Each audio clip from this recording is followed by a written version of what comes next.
He didn't marry my daughter out of love. He married her because he wanted my house. What he didn't realize was that I already held the key to his downfall. The wedding had barely ended when my brand-new son-in-law cornered me in the kitchen.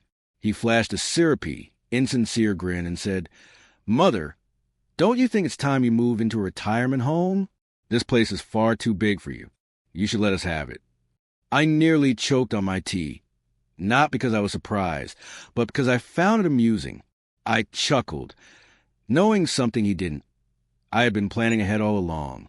While he assumed I was just a harmless old woman, I had been quietly paying attention to him from the very beginning.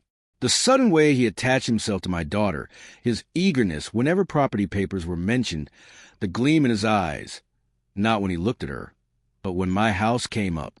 So I started digging into his background, and what I discovered could reduce his perfect little image to ashes. He wasn't just charming, he was hiding an entire past. Fraud, embezzlement, a trail of shady business deals swept neatly out of sight. But I uncovered every single one, piece by piece, like pulling gold from the dirt, before the wedding even took place. I quietly walked into the police station and handed over everything I had collected. The officers told me to wait. They were building a case. So when he tried to push me out of my own home, thinking he held all the cards, I leaned back in my chair and replied calmly, "Interesting suggestion, but you'll be leaving this house long before I ever do." His smug grin flickered, just for a moment. 2 weeks later, the knock came. But it wasn't at my door, it was at his. Police badges flashed, handcuffs clicked shut. My daughter screamed as they dragged him away in front of all the neighbors.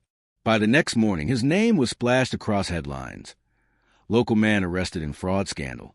The twist? He hadn't just targeted my house. Before his arrest, he had quietly moved every cent from their joint accounts into his own name.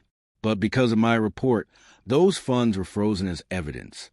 So instead of inheriting my home, he left my daughter with nothing, broke, embarrassed, and abandoned by her so-called husband. And me? I still had my house, my peace, and my pride. That's the true art of revenge.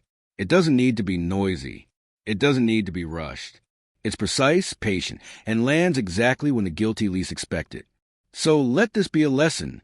Never underestimate a woman with nothing to lose and everything to protect. If you enjoyed this tale of betrayal flipped into sweet justice, don't forget to subscribe, because there are plenty more stories of secrets, vengeance, and shocking twists waiting for you. Trust me, you won't want to miss what's coming next.